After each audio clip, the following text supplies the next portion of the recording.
Welcome everyone to tonight's webinar, Highlighting Women in Technology. My name is Greg Waters and I'm your host tonight.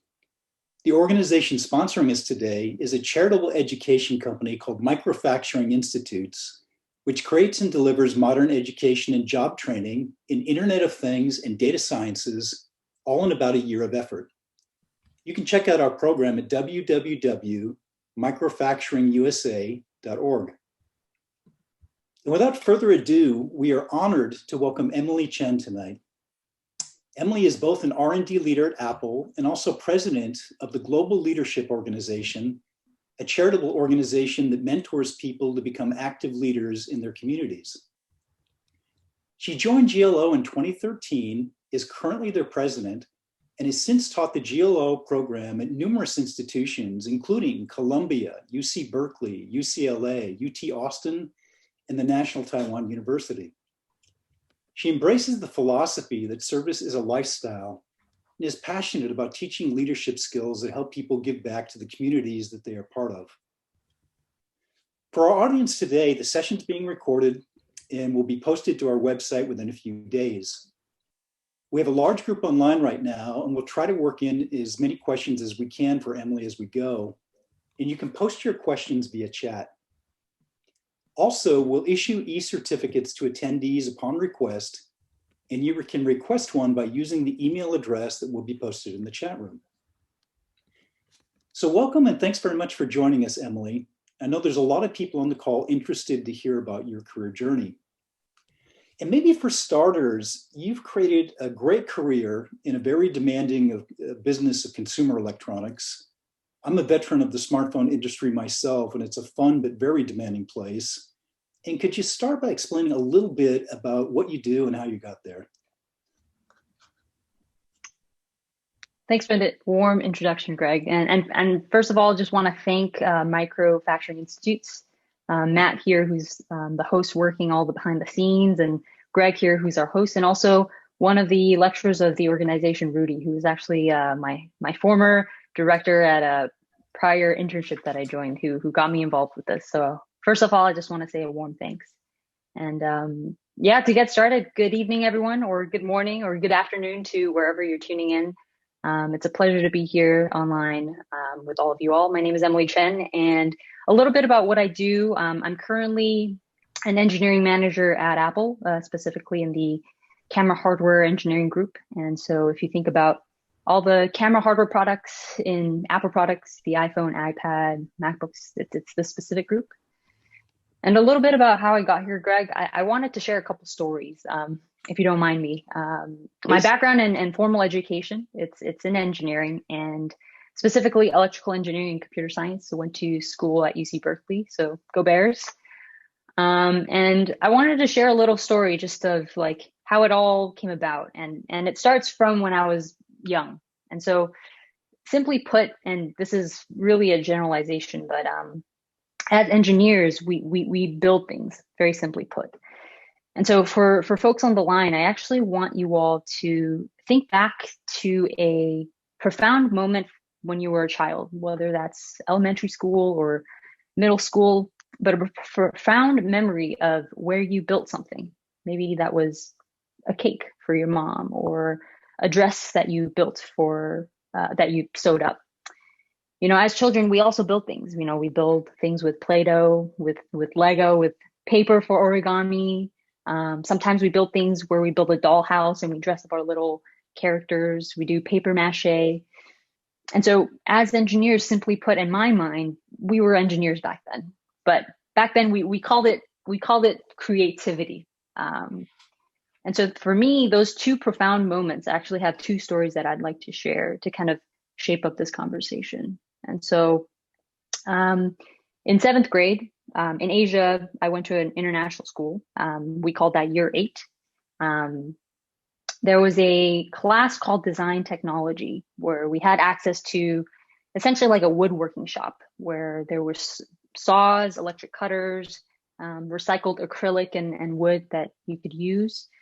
And this was the time when Amazon Prime didn't exist, you know, online shopping didn't exist, or, you know, shipping was very expensive back then. And so growing up, I really enjoyed sports. I essentially longed for a sports rack, simply put. Nowadays you can just order it and boop, 2 days it's at your front desk, at your front door. And so I wanted to build a piece of equipment that would, organize my sporting equipment. I had a lot of basketballs, soccer balls, tennis balls, what have you. And, my parents would get very upset because it would be all over the house. So I wanted to create something that could help organize that. So if you think of like a 5 foot long by 2 feet wide piece of equipment, it was basically backed by 2 acrylic ledges with some wood and some netting, and it would hold 4 balls on the top and 4 balls at the bottom, and with some sides with some tennis balls and some softball gloves as well. And so that was a defining moment for me, because I was like, wow, I could organize things and build something that would organize my sports. So that was 7th grade. Now going into 2 years ahead, 9th grade, this was at a point where I've played cello for 8 years of my life. I was living in Thailand, where if you sit in a taxi or sit in a car and go around the streets, you would actually see a lot of shops that had raw materials, wood, plastics, just little mom and pop shops selling these raw materials. And number 3, it was a moment where, in high school, I don't know, Greg, if this has happened to you, but in high school, this was the time when people were interested in band, like playing drums, playing guitar, playing the bass. So I was actually very fascinated on how acoustic sound was actually amplified into a gym or a stadium. And so in 9th grade, we had something called the personal project. And so combining all of these things, I wanted to build an electric cello, but an electric cello with a twist. Because Thailand was so industrial, I wanted to build a electric cello that was built from recycled parts. And so I, dug myself deep into recycled material. I ended up using a piece of maple wood that was recycled from these raw shops. Took apart like these old cellos from a cello and violin shop. And so got pieces of the neck, got pieces of the tailpiece, got pieces of the bridge, and basically put all of that together with some help from my dad, of course, because of all the hard tools that he was scared to let me use. And also learned about something called the piezo electric transducer, which essentially, amplifies mechanical sound waves into something electrical. And that piece was basically using a part of an acoustic guitar. There's a little piece that amplifies the sound for you for that. And so why are these 2 stories important? It basically highlights 2 themes. It wasn't that I wanted to be an engineer growing up. It was, number 1, I wanted to build things for a purpose, something practical to help someone out. And for the sports rack, it helped my parents. It helped me not get into trouble to organize my sporting equipment. And then for electric cello, it was, combining something that I was passionate about and doing for so many years into something that was, the intent of making it out of recycled materials was something that was intriguing. So that's 1, building something with purpose. And number 2, it's essentially just seeking opportunities that are unique to you. Sports rack, I love basketball. And at the end of the day, I also love decluttering and organization. And for the electric cello, it was, for me as a hobby, it was, I was very fascinated by how sound was created. And so these 2 themes kind of transcended throughout middle school, high school, college, post-college, professional field. Just because back then I didn't know what engineering was. And so that curiosity persisted, and it's essentially finding opportunities that were unique to my personal interests to then get me to where I am now. And I apologize. That was very, very long, but passing it back to you, Greg. One is long at all, and you learned a few things myself. But, Emily, given the focus of this of women in tech, you brought out a couple of really strong themes I relate with, one of which is true for men and women. I think a lot of people look at engineering and sciences and think it's rote, think you got to memorize a lot of stuff, it's boring. That whole creativity aspect that you brought up, I believe engineering and science is fascinating that way. You get to make stuff and understand stuff and cool things. But, if you go back to the theme of women in tech, women are obviously incredibly creative, more than guys, I would say on average. So here we are, it's 2021, and we still don't see as many women in tech as we would like to. So maybe ignoring tech or engineering or science, just from that creativity perspective, why aren't we seeing more women, in prominent places in tech today? That's a very interesting question, and I think it starts from the upbringing. I feel, and people may disagree or agree, but for me, even in high school, like taking physics class or taking math class, there were very few girls. And then going into college, the numbers reduce even more, where, in your electrical engineering circuits class or digital signal processing class, or even computer science now, it's getting better now. Actually, talking to some of the younger folks that I mentor, it's getting better in terms of the gender split. But back when I was in school, I was often the few women that were taking the classes. So I don't think it's necessarily anything wrong with what industry is doing right now. It's just finding the root of the problem. It's where are these people that are taking STEM classes? And I think in 2020, 2021, in this day and age, we're doing better, and we're having these conversations, and there are more programs like this webinar, Women in Technology, to talk about some of these issues. And we have to do more of that. We have to continue to, expose the world and expose the younger generation that, hey, this is something that you can, strive to be. I know growing up, it was very hard to kind of pinpoint a role model in tech that was female. I think a lot of my decisions going into technology, going into engineering were kind of based on role models that were men. And I don't see a problem with that. But it was just maybe that's an effort that we all can strive to do, and identify some of these figures and role models to showcase to the rest of the world, to be like, hey, this could be you in the future as well. Yeah. And what would you say about non-traditional career paths into quote unquote tech? Because here's a view I've got. I don't know if you'd agree, but I think today almost all jobs are becoming tech jobs. They may not be called tech jobs. You may not have to have an engineering or computer science degree to do these jobs. But I just think if you look at most of the good jobs in almost any industry now, you need this basis of tech skills somehow. And if you were to speak to everybody out there that may be lacking tech skills, men and women alike, maybe they don't have a traditional scientific or education, what would you say to them in terms of why should women bother with tech? These degrees are hard. It may be difficult to visualize, a great career in these sorts of things. But why should people, and women especially, why should they bother with tech? I think I think I'm biased here, but it's an exciting space to be in. It's really the future. There, 10, 20, 30 years ago, going back to the Amazon example, like who would have known that, you could get a package within 24 hours at the front of your door? Who would have imagined now, video calling someone who's across the globe so quickly, without costing much, when back then it used to cost like $1 or $2 per second. It's an exciting space to be in, and sort of the possibilities and the opportunities are somewhat endless. And being in tech, as you mentioned, Greg, it doesn't mean that you're an engineer, right?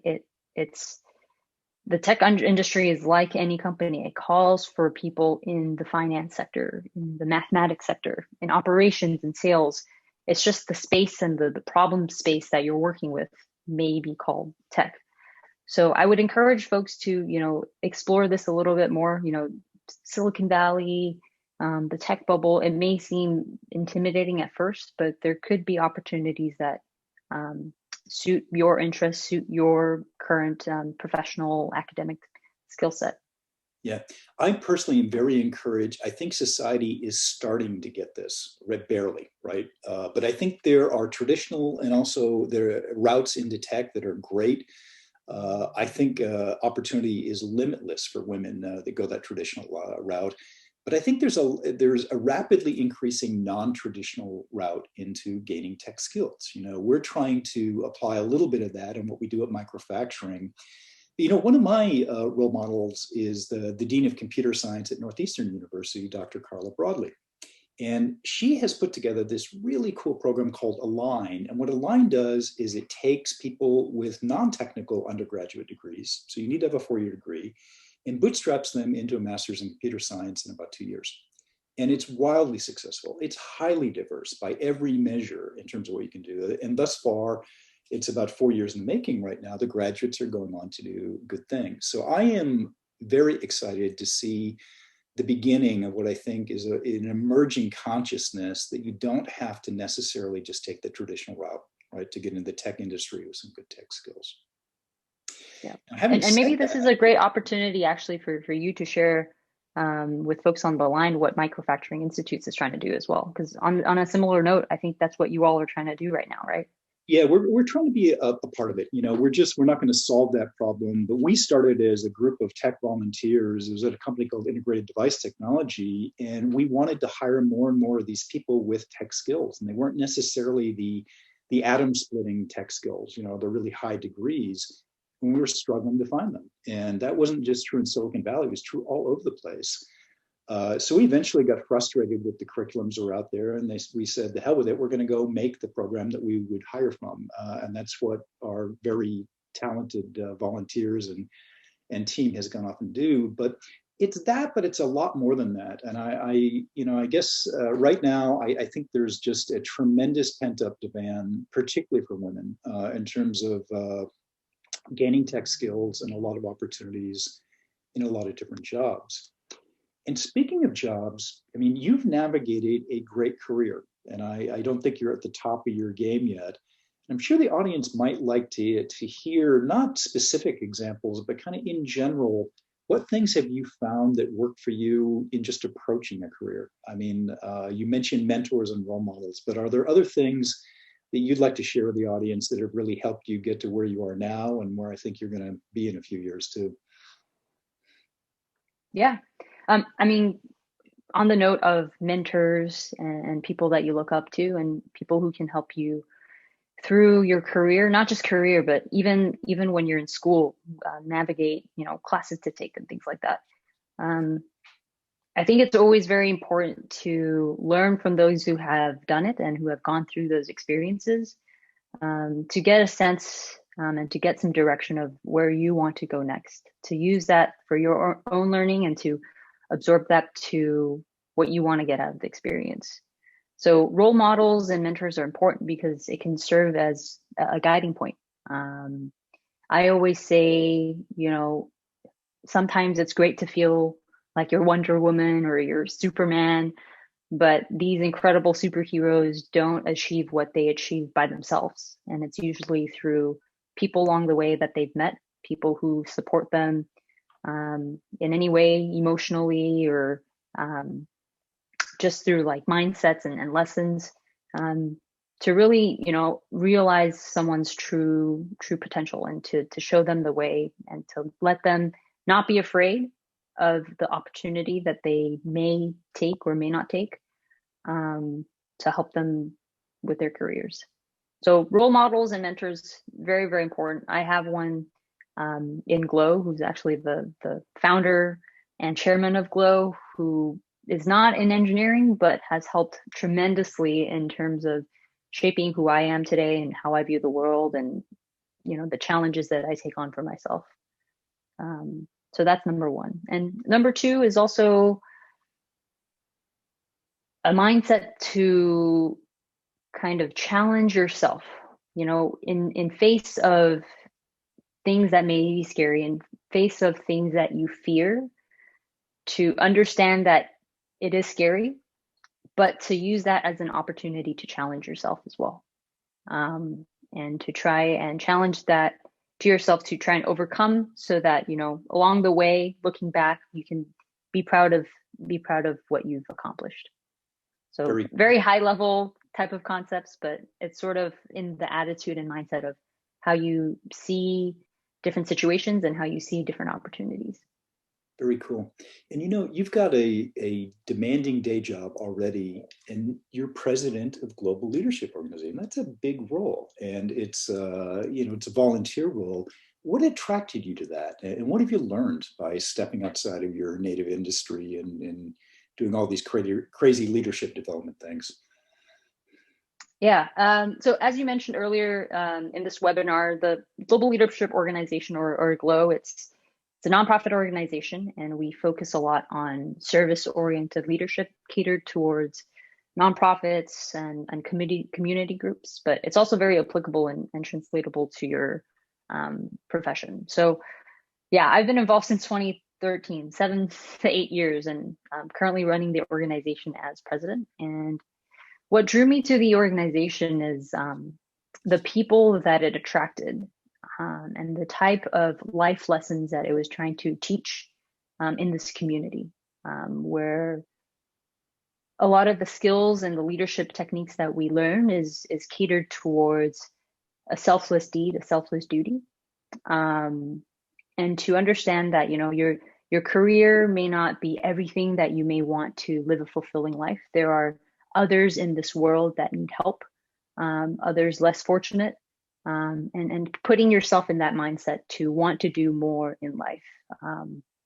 And so that was what really attracted me and has kept me in this organization for the last 7 to 8 years. The organization operates in 3 main hubs: Berkeley, so near where I live in San Francisco, out in Taiwan, and also in New York. And one of the main programs that we do is we host these leadership training summits. It's a hands-on boot camp style, not sort of like a keynote speaker style, but like in small group working sessions where you get to learn these leadership techniques hands-on, apply it to your everyday life, and see how you can be better as an individual. So we exist because we believe that everyone in this world can make a positive impact, with the right skills, with the right attitude. We believe that these people who want to move the needle can, and we can help them get there faster.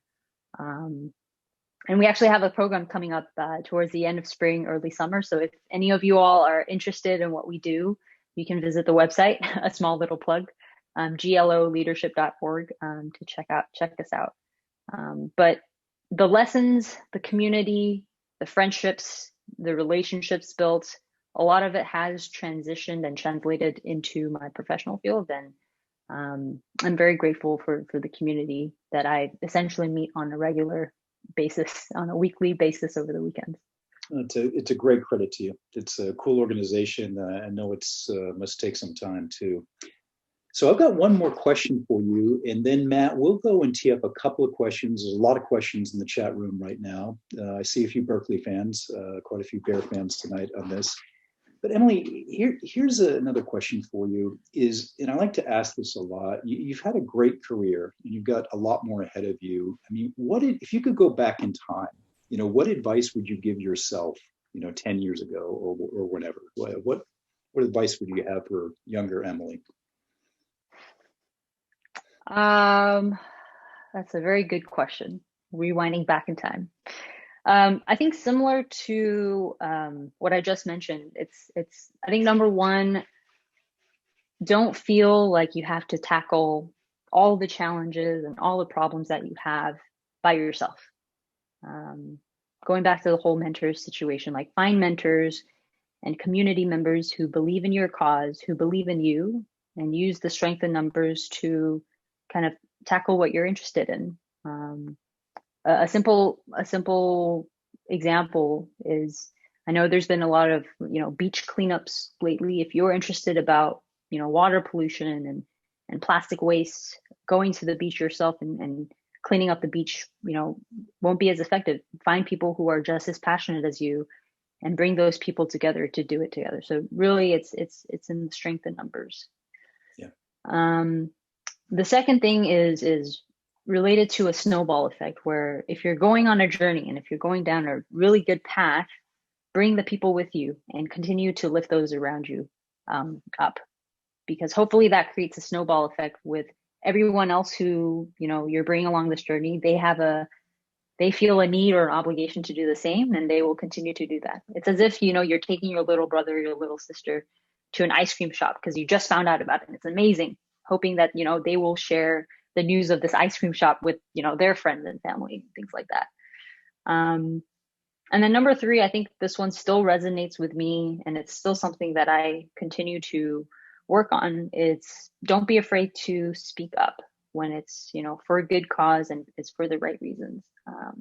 I think this is something that I was afraid to do as a high schooler, as a college student, as someone in the professional field. And it's still something that I am working on. So it's just speaking up when it's right, because you never know what will happen if you did that. Yeah, and one thing I can point to is there's often a view that men can talk over women sometimes in professional situations.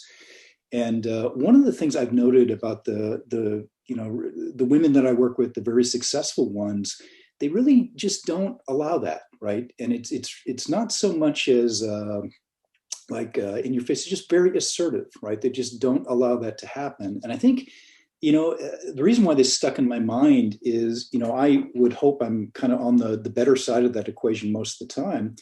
But about 3 years ago, I was doing this, and it was in a formal business setting, and she just said, it kind of cut me off and said, I'm going to finish. And I think there's subtleties in the way that men and women interact, and I think at times neither men nor women sometimes will completely know, what they may be doing in that situation. And I think it's kind of a positive thing is people can help each other, right? Just by a little bit of quick feedback at the right moment, which is a small example of that stuff too.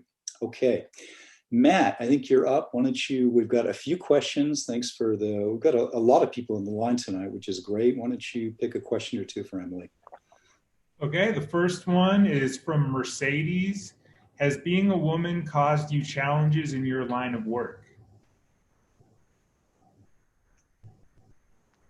That is a great question. Thank you, Mercedes, for raising this. I think, yes. I think, simply put, yes. I think just based on personal experiences. But I think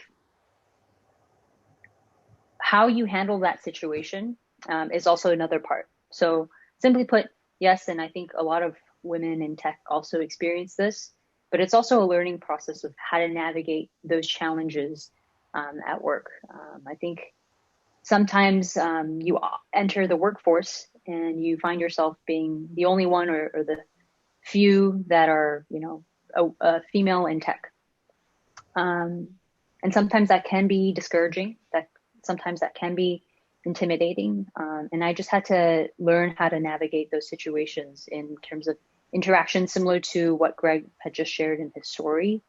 How to present myself in big meetings and how to prepare for, the technical work that I would share with my peers. I don't know if there's a follow-up with that, but I would say yes. But yeah, it's really about how you handle it and how you overcome those challenges, which is something that I always love to hear stories of.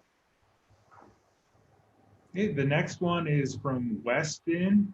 He said, many companies and universities are attempting to tackle the pipeline issue to encourage women to study science and engineering, but I think there is less effort to retain the women who are already in tech as it is. What can companies do better here? Okay. Thanks, Weston, for the question. I think you raised an interesting problem, and I think it's something that companies are still trying to tackle, and no one has really found the solution to. But I think what companies are doing better is actually having those conversations of how do we actually go about not just recruiting women, but like diversity and inclusion. How do we go about increasing that pool? And I think it does start with recruitment. The pool that hiring managers receive, it starts from there.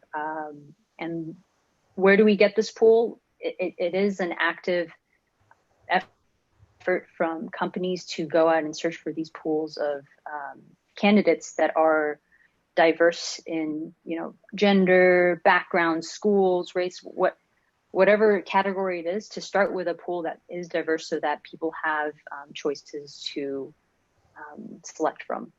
I think another thing that's important too is, technology in the workforce has been a certain way over history.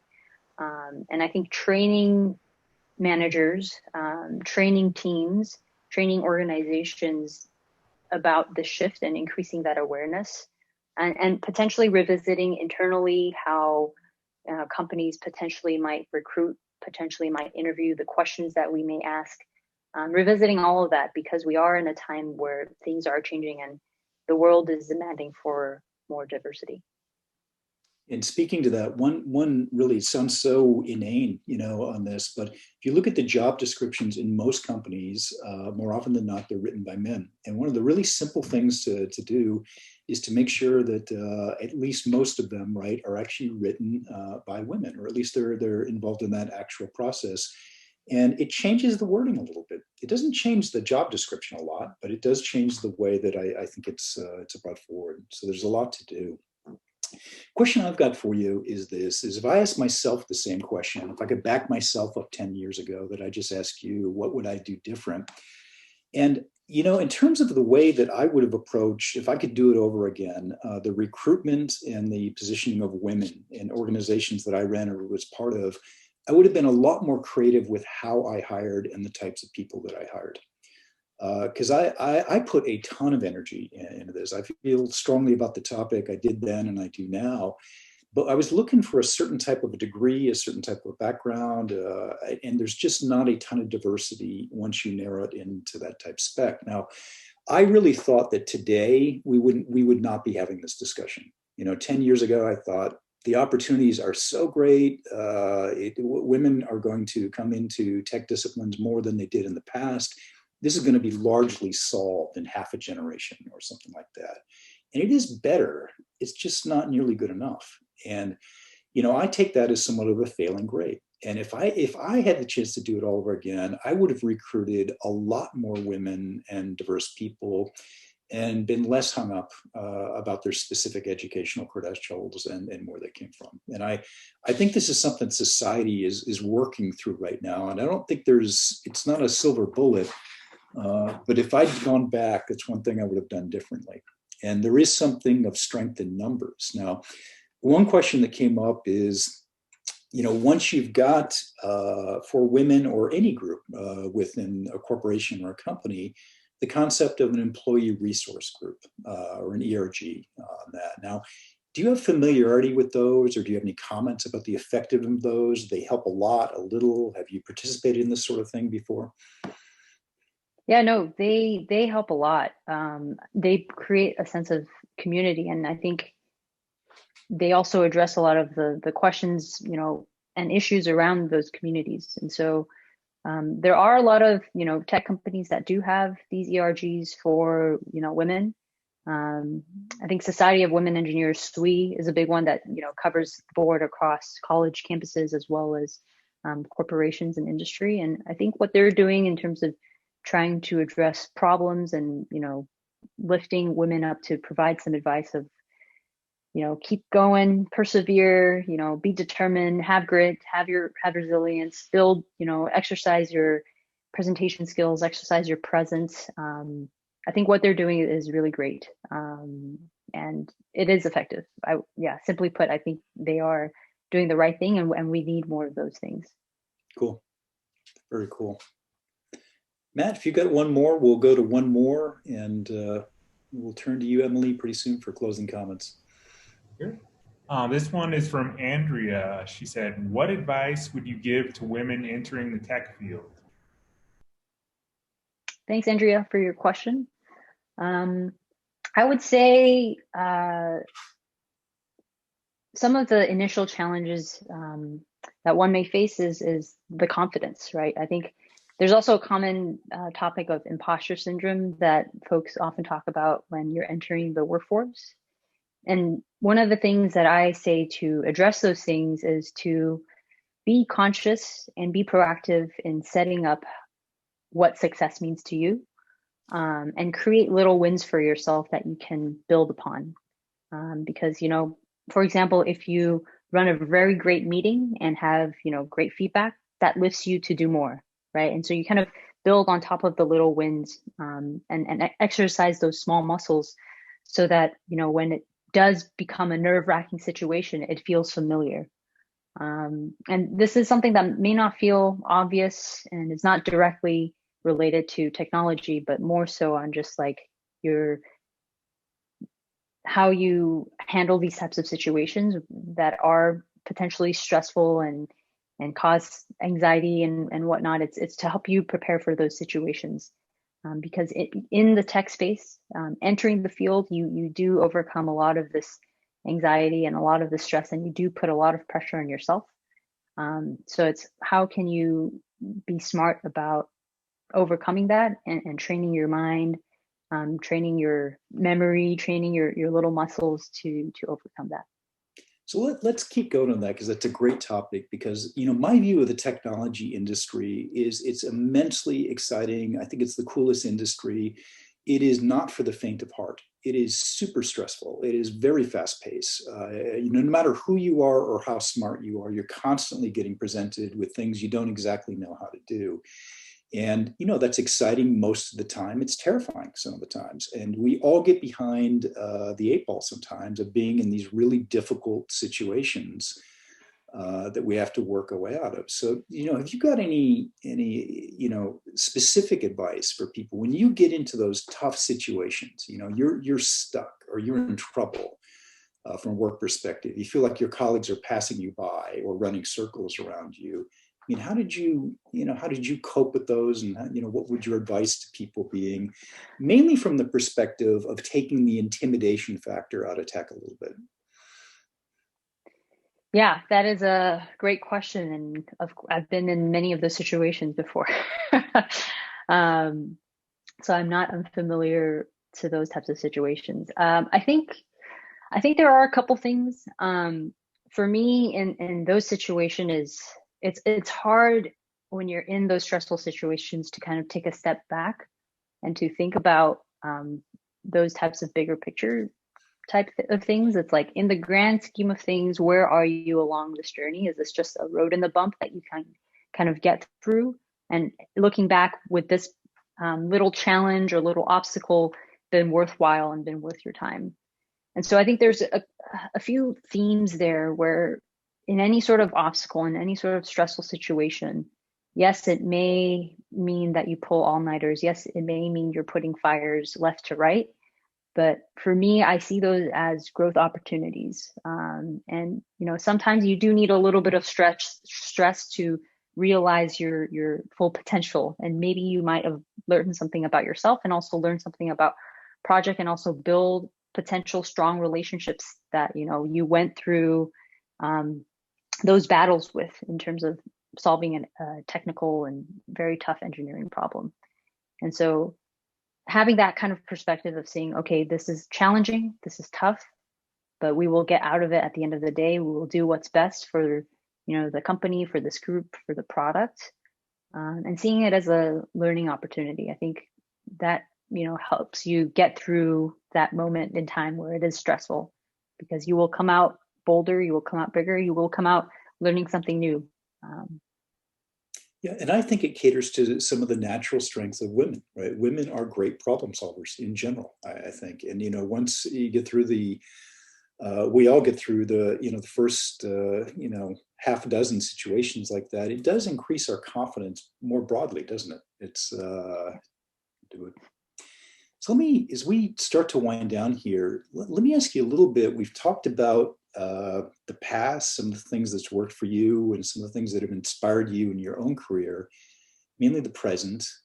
And I want to talk just a little bit as we get to the close of this about the future. I mean, do you feel like, for instance, the society and the tech society is making progress, in some of the things we've discussed? If so, how much? And what, it's tough to ask what's a vision of what you'd like to see 10 years out, but even though it's a tough question, it's worth asking. What would you like to see, for the tech industry a decade from now? Yeah. Wow. A decade from now. Well, as you mentioned, Greg, you said 10 years ago, you would have thought we would be more ahead than where we are now. I did. And I'm hoping for that, that even more, for people that we see in the news medias, IPOing startups, people who are making waves in research, people who are, flying to space, what have you, all these big milestones in history. I would like to see there being more diversity and more spread in that. If that means not just women, right? It just means we're celebrating more people that represent this world and represent this earth. And on a smaller scale, that's like on the big media stuff. On the smaller scale, I would like to see more programs that are, empowering kids at a young age to be like, hey, technology and engineering is not scary. And this can be for both boys and girls, but just opening up more of those opportunities to, drill and plant the seeds in these kids' head that, hey, this is the future. Technology is not scary. Engineering is not scary. For me, growing up in Thailand, I think, computer science, engineering, it was such a foreign concept to me. And I wish I had more of that exposure at a younger age so that I wouldn't have been so scared coming to the US and being exposed to Silicon Valley.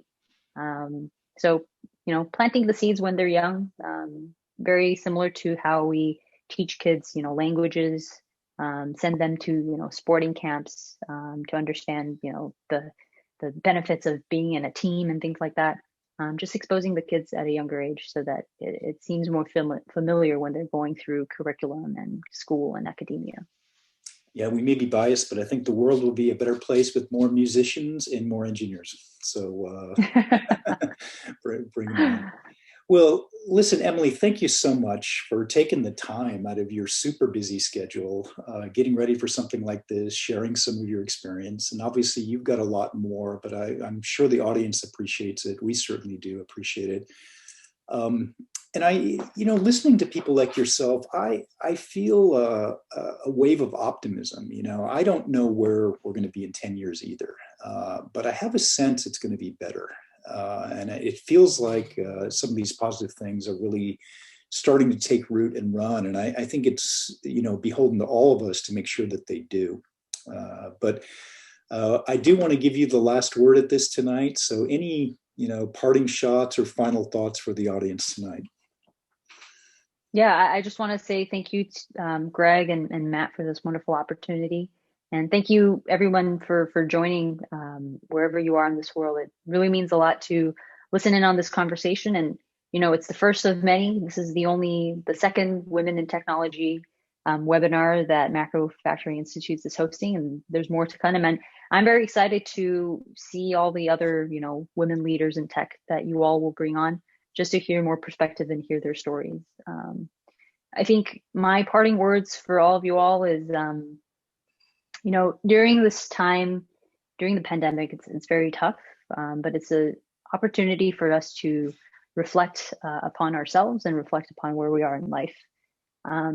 And for me and my Glow team, I always ask them to, reflect internally and also reflect externally. Internally of, what drives your excitement? What drives your passion? What are you doing for yourself and for the world? And externally on how you can help others. And so one thing I would like all of you all to think about and potentially do tomorrow is, if you have a one-on-one with someone, you have a phone call with someone, try to lift them up.